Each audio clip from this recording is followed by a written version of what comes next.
All right. So, welcome to episode 14. We are talking about the difference between macroalgae and freshwater aquascaping today. We're actually going to be doing a side by side comparison. Shelby, after years and years and years of aquascaping freshwater tanks, got put in a position where she needed to aquascape for saltwater for the first time. Howdy, howdy. At ReefStock. So she was a competitive aquascaper for macroalgae, and she did such an amazing job that we actually had her do a gorgeous tank you can see here in this photo here of her aquascaping another macroalgae tank at Global Pet this year. That was a huge tank too, wasn't it? Oh yeah, it was gigantic. It's like 65-gallon tank, I think.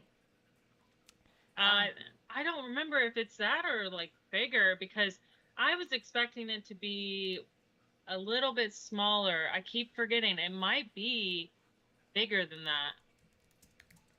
And y'all let us know if the audio isn't coming through. I think that we finally fixed the audio issues, but let us know. Yeah, it was a big tank.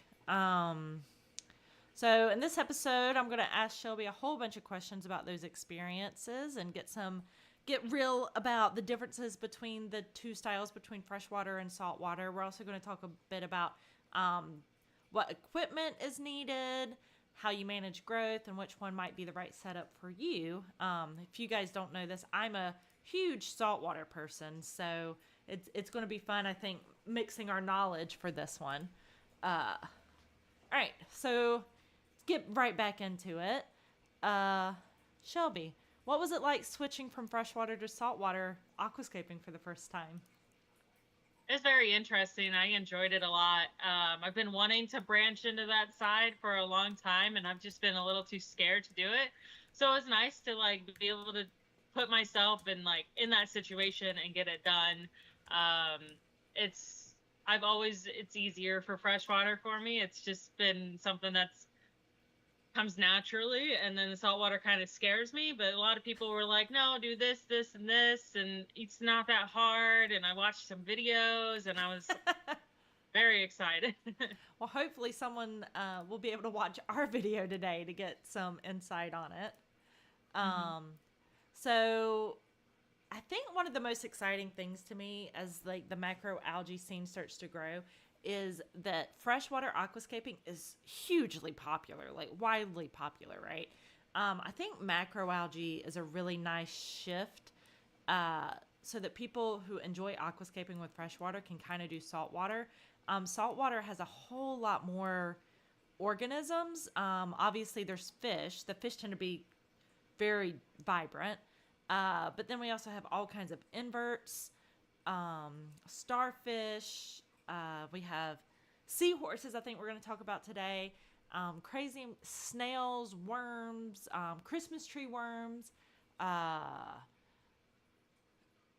and then obviously corals. So, it makes it a lot more variety than what you have with just the freshwater. But macroalgae seems to be carving out its own lane right now. What parts of the macroalgae scaping felt familiar? So just basic rock work was the same for both. It's just like you could do the same layout. And I think that's why they chose a lot of us freshwater people to try to do the macroalgae to show you that this is what you could do for saltwater because when the translation comes over, aquascaping isn't necessarily in saltwater. Most people like they'll put some corals and they'll kind of make it, but they're not trying to make it look pretty. They're trying to make it look efficient, which Well, we're no. trying to get So both. I think that might be a misconception. For aquascaping and saltwater, what you're thinking about is where the corals are going to grow. Because Yeah. in saltwater, like the corals take a long time to grow. They're an animal, so it's not like just pulling up plants and cutting and whatnot. So a lot of the aquascaping decisions don't aren't based on what the aquascape rocks look like. It's what how the coral are going to fill the space, which could take 3 years to do. Yeah, that's insane. I think about it all the time, but I know that that's like the flow is a big thing in saltwater, but I think what they're trying to do is trying to translate it over to where, like, even if you had like a cliff here to like kind of fill it in underneath or something like that, just to make it look more technically aquascaped.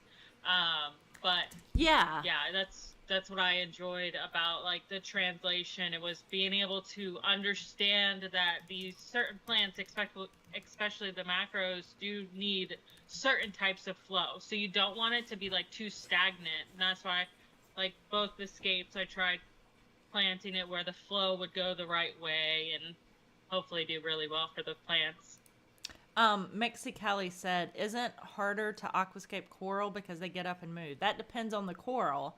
Some anemones will move, some soft corals will move, but the really expensive high end SPS, it's going to stay where you put it.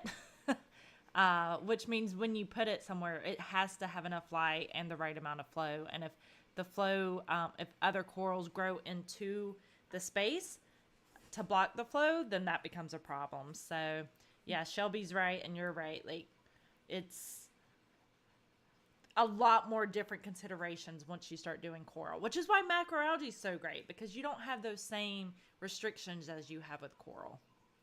Hey, fish fan. Exactly. I was also curious about that too.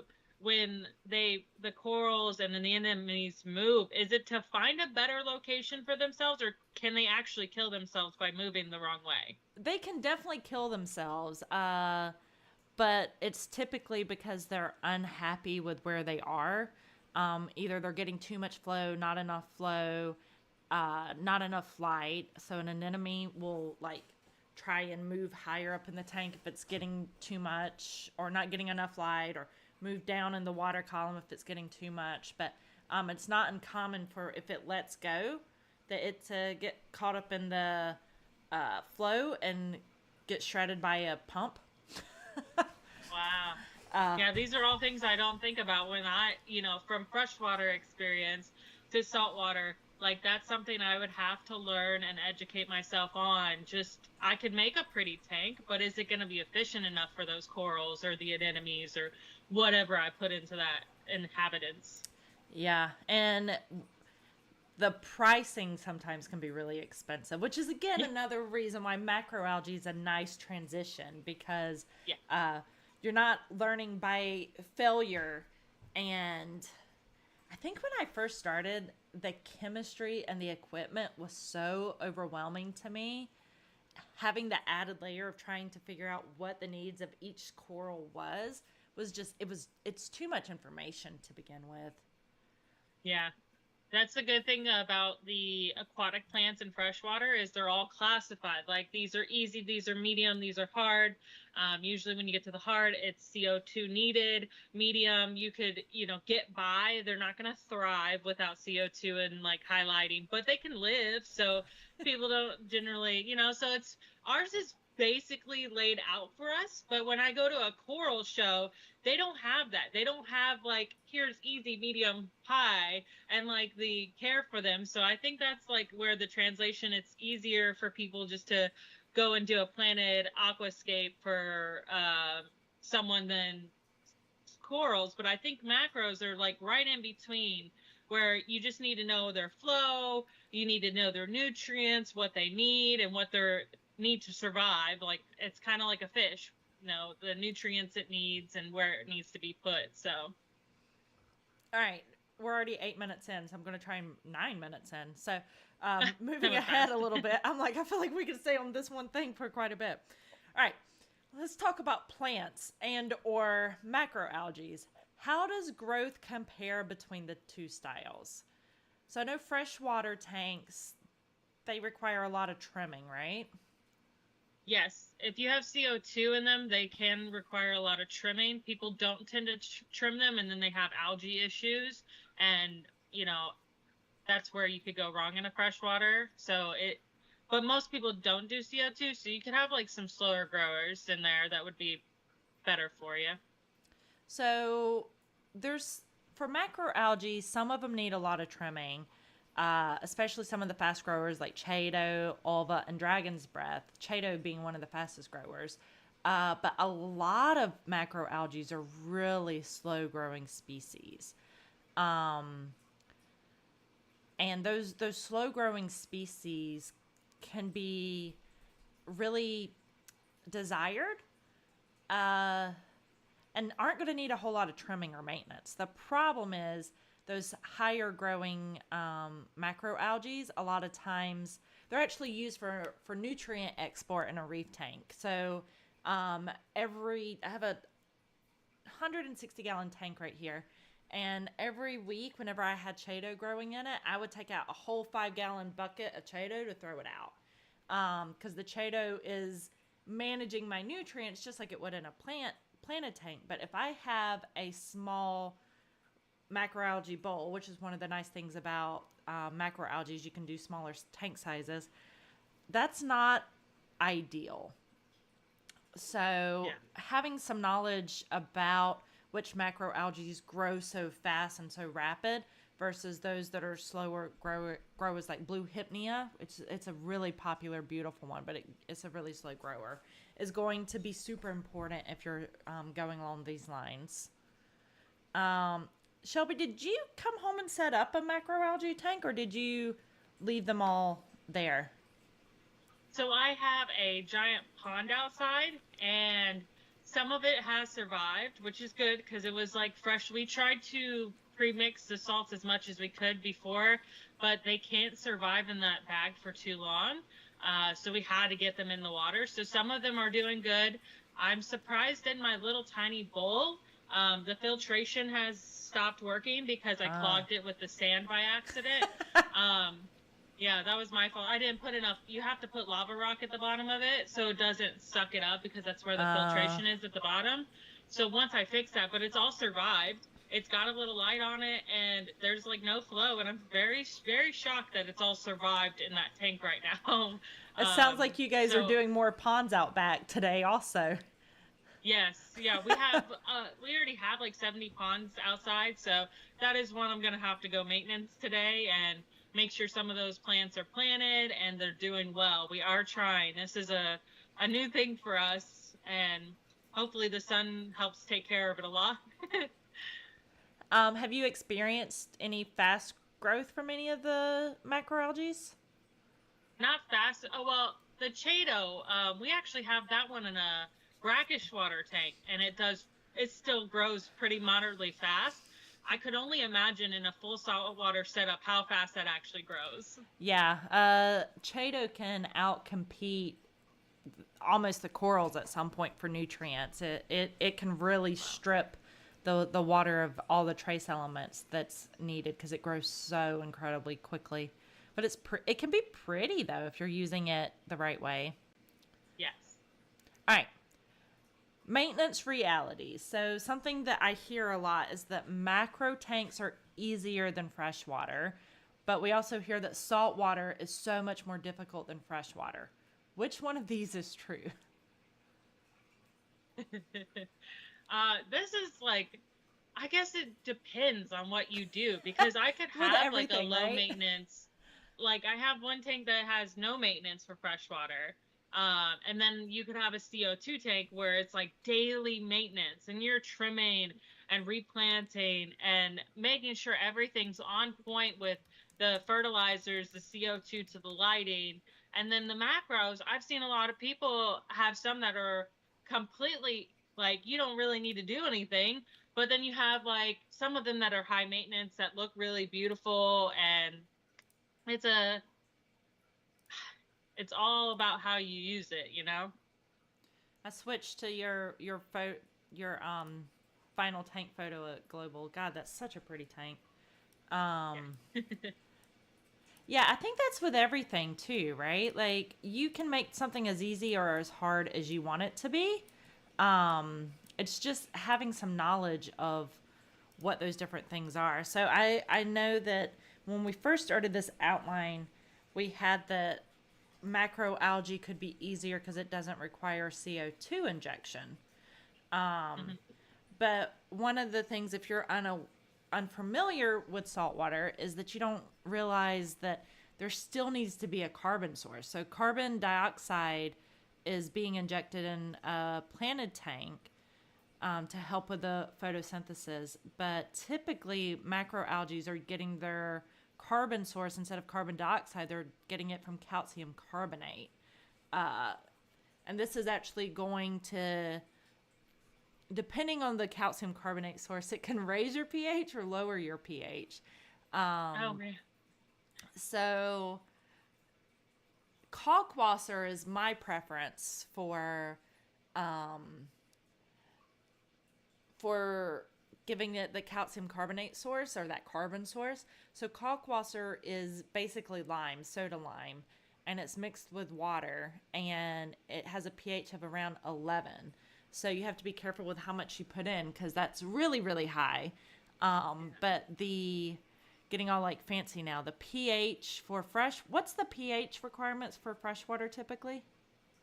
It depends on, but most of them are neutral for most fish, most freshwater. It really depends because we do shrimp and the special caridina, it's very low, under 6, but very acidic. So like you put them in that liquid rock, you're gonna kill them. Yeah. That's what we call anything at 8 or above is liquid rock, pretty much. Well, for saltwater, you want it at 8.3. Yeah. So And complete opposite. we have Sulawesi shrimp that specifically need a 8 pH. That's why we use the oolitic sand that we sell would be, and the ragonite, perfect for them because it keeps it at that stable 8 that they need. Cichlids, same thing. They thrive in that higher pH. Really depends on their geological preference. So kalkwasser is probably the easiest way to do that. Then we have calcium reactors, which I think work about the same way as a carbon dioxide injection. So you still need to get a big metal container. I have one somewhere of carbon dioxide, and it runs actually through. So you're making basically an acidic solution. So it's under 6. That's running through dead coral, essentially. And that dead coral is dissolving. And that's putting calcium carbonate and other traces into the water that the macroalgae or coral need. But this is lowering the pH. And so then you're having this battle of trying to keep it above 8.3, which is where the ocean is naturally. And it's dropped way below. So instead of being a basic solution, it's now an acidic solution. So that adds some difficulties to things. Or you can just do buffer additives. I have about 20 different additives that I add to my tank every day or That's weekly. crazy. And that's called trace element dosing. So one of the big issues with macroalgae is that macroalgae like to pull out trace elements. Iron is a really big one that it pulls out. And so typically if you're keeping macroalgae, you're going to eventually need to add some metals like iron into the water. And so this is where like things start to get difficult, right? How do you know how much to add? Because if you start adding metals to the water, that can actually kill off the algae or the fish. So there's something called ICP testing. Do y'all do ICP testing in freshwater? So ICP testing is you get like a vial and you send off water samples to a company and they test it for a whole range of elements, like off the periodic table, like magnesium, boron, strontium, iodine, iron, all kinds of things. And they tell you how much you need to be adding either daily or weekly to keep things where they need to be. Wow. So you can guess at it, or you can actually go and get actual testing kits or send it off for testing to know where you're supposed to be. Yeah, I guarantee there's people with heavily planted tanks that are entering into the bigger competitions that most likely do a test like that to Mm. make sure, especially if they're not dosing it right or something's wrong or something's off, they probably get it tested. Yeah, it's pretty common for people with coral to be doing this monthly. Yeah, yeah. I remember looking into corals and certain ones needed certain minerals, and that's the whole reason I kind of strayed away from saltwater is just having to worry about like one saltwater tank would take more effort for me than 100+ freshwater tanks. Yeah, I think well, my next question for you was what's been your biggest maintenance surprise with macro setups? And for me, even I think that was one of my biggest surprises when I started saltwater in general is just the trace element importance. And like you can have nice looking stuff without doing the trace elements, but when I started dosing trace elements, everything got prettier and bigger and happier looking. Yeah, So, that's the same in the freshwater. Like you can keep them, they'll look fine, but they'll thrive when you use, the minerals, the fertilizer, the CO2 to the highlighting. It's like some of these plants that they'll survive and they'll do okay, but they won't thrive. So you want a thriving ecosystem. You don't want something that just looks like it's surviving. and there's levels to it, right? Like you Hmm. can you can be very basic with it. Like a macroalgae tank can 100% be done in a small little glass bowl, and you can just do big water changes, and that's going to take care of all of your trace elements and everything that you need. uh it's horrible to get short streams so late. What has everybody been adding in the comments? The replay crew or something? Yeah. uh there's there's a lot of people on the internet that I've been watching that really interest me because they do the macroalgae, but they do it with the salt water. So it's like a bunch of macroalgae and then a few corals in between that are like I believe on the easier side of corals. mhm. And then they use the clownfish and it just looks so stunningly visual. Like you just can't keep your eyes off of it. And it's like crystal clear, and I'm like, wow, this is what you want. Like with the mangroves, especially being from Florida with our mangrove streams and rivers and areas, it looks like a slice of that in your home, and it's like so cool to see. And I'm like, it gives me the courage to want to do the macro and the Mhm. corals, and it's like that right in between that I think I could be able to achieve it without too much maintenance, but still have it. I know that it's still going to take some maintenance. Yeah, and I think it's probably just like it is with plants. Like there are some macroalgae that you're not going to be able to kill. I mean, I'm sure you can kill them, but Yeah. they're really good at life, right? Yeah. And then there's other macroalgae that if you sneeze in the house, they're dead. I'm done, right? Yeah. And Yeah. it's just Sometimes it's just the way it goes, too. Like sometimes your water is just not good enough. And you have to kind of find that's what we tell people all the time. Find what works well with your water. Don't try to match the water. Just there's so many different species, different colors, things out there that you could do. And some people have that higher pH rock and a lot of trace elements already in their water that might actually be good for macroalgae just coming right out of your tap water to begin with. So, yeah.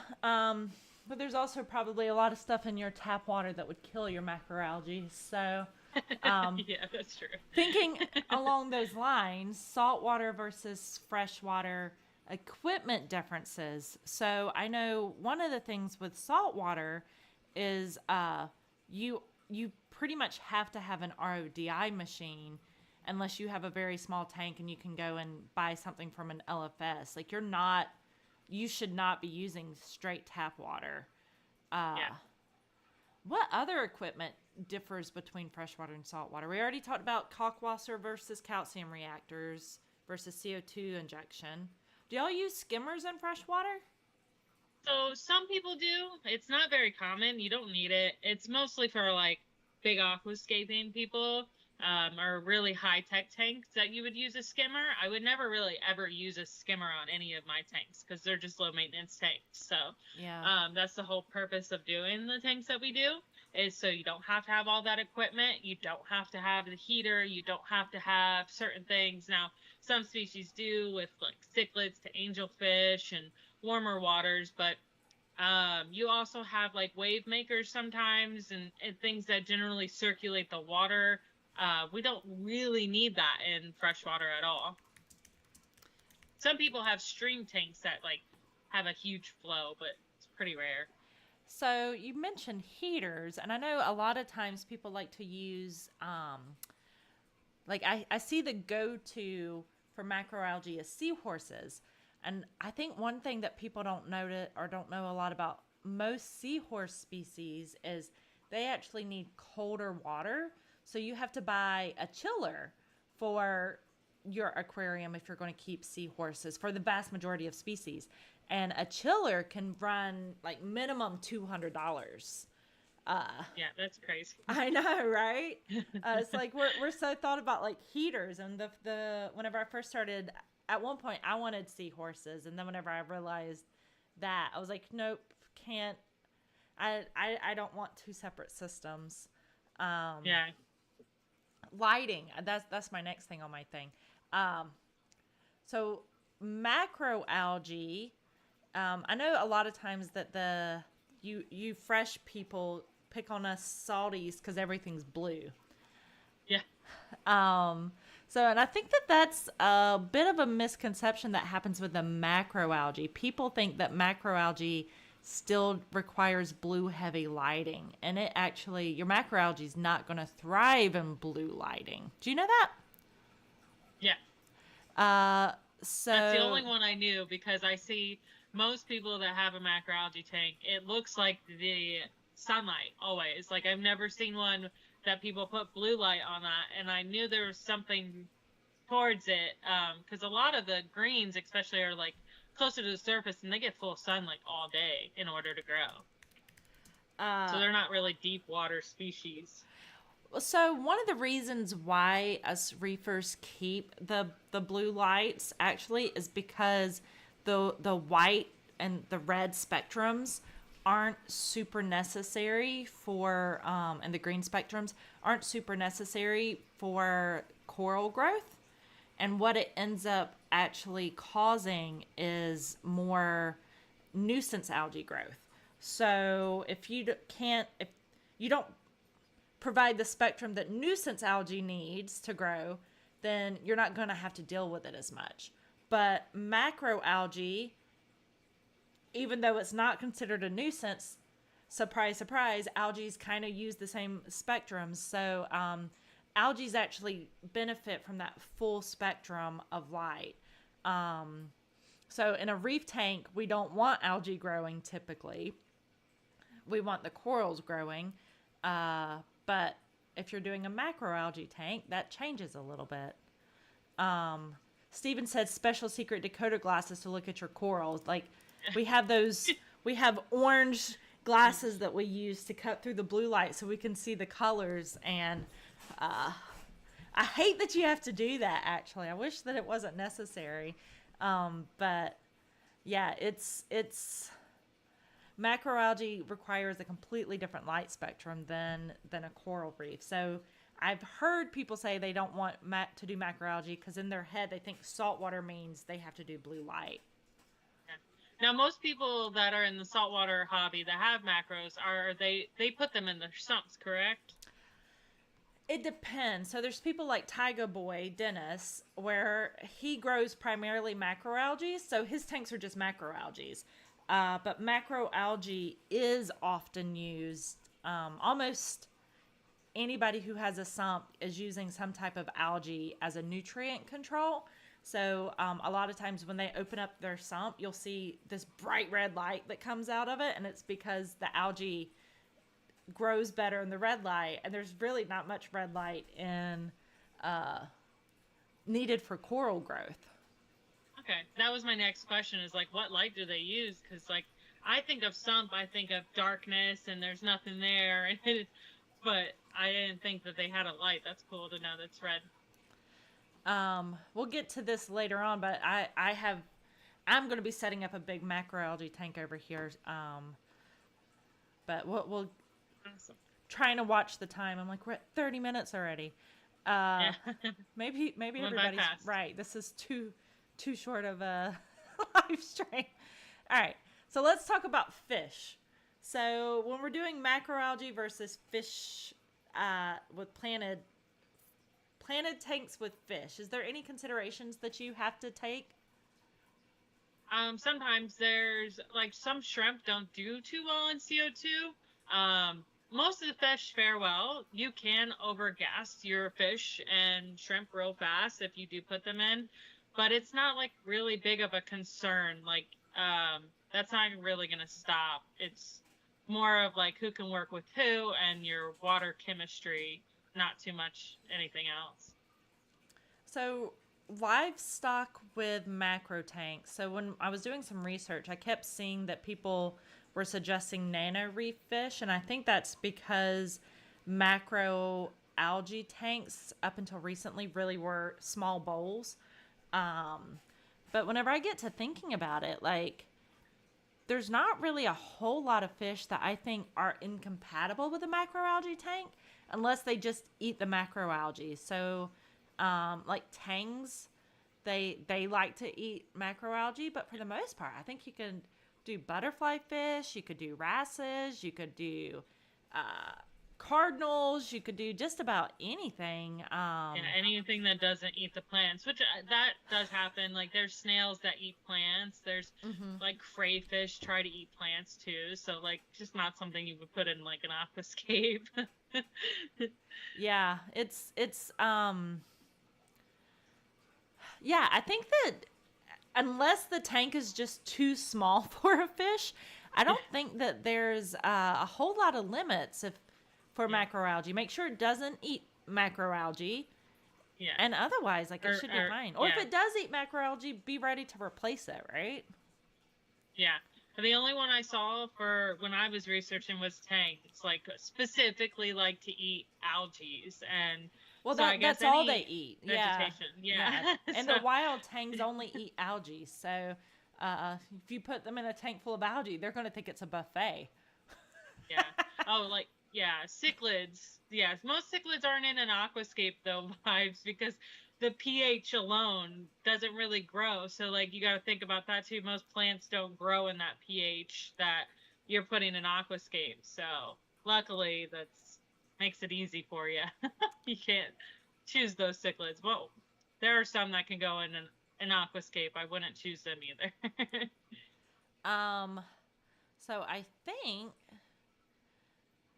we're on our last topic. I think I had a comparison chart, but I don't think I'm going to share it. I just put in a deposit with Joe from Glass Cages to put in, I think it's a 56 by 24 by 18 macroalgae tank, and it's going to be underneath my tank over here. And I'm actually just going to tie it in, so it'll provide nutrient control for my tank. But Ooh, I'm trying to figure out the lighting. A lot of times for macroalgae, when it's for nutrient control, it's also used as a pH booster, because when the plants or the macroalgae photosynthesize, they take up the carbon dioxide out of the water, which causes the pH to go up. Carbon dioxide creates carbonic acid in water. So if you have a lot of carbon dioxide, you're going to have a lot of carbonic acid. When you remove the carbonic acid, the pH goes up. So a lot of times you run the macroalgae at the opposite time that you have the lights on the corals on. So that way you've always got photosynthesis going on and always providing a pH boost. So that's one of the things I'm going to have to think about, is where to put the, how to do the light schedule for it. And one of the things I'm kind of considering doing is using Ceru rock for it. That'd be cool. Yeah. So that's got a little bit of a pH boosting effect. Yeah. And I think HIP has done a few aquascapes with Ceru, But I'm not sure if, like, that's a common use for Ciru, is it? No, not really. That's been kind of like a newly introduced thing into the hobby, is considering using that, because it's not all Siru has too much, but obviously if you put enough pieces in there, you're going to have that KH swing. Yeah, so I'm curious to try it and test it out on my Yeah. tank. I wonder Uh, how long it would last, because I feel like after some time it would eventually not be as bad, but hopefully it keeps it up, because like limestone usually tends to keep it up and keep going, but I'm not too familiar with Siru on that end on yeah, me KH, and I either. don't know if there's enough testing on that yet. So that's one of the things I want to do too, is like uh, be sending out ICP tests to make sure that it's not problematic for a reef tank. Because Yeah. Hip told me, I think the longest he's kept one set up is about 8 months with Siru, and this tank has been set up for like 5 years. So Oh, wow. I think that's a big difference between freshwater and saltwater too, right? Like you set up a saltwater tank for longevity, and I'm not sure that that's Yeah. always the thought process for freshwater, right? Or am I wrong? Yeah. It really depends on the freshwater, honestly, because like ours are for longevity, but there is substrate that breaks down and we have to restart anyways. So you got to think of that. Where I believe the Siru is such a thick stone that it probably won't break down that easily. So it probably lasts a very long time. But most freshwater people don't keep that long. Most freshwater inhabitants die within like 3 to 4 years. Some live a little bit longer, but that's a larger tank, and most of the time it's not a planted tank, it's just water and a box pretty much, and some rocks. Yeah, I guess lifespans are a big deal too. Like clownfish can live like 20 years, and Yeah. tangs can live for like 60 years, assuming you don't kill them before then. Yeah. So that's definitely a bit. I didn't even have that as one of our things as a differences. Is livestock longevity is something you're going to have to think about, saltwater versus freshwater. Yeah. Anything else since we're at 36 minutes? I think that touches on a little bit of everything.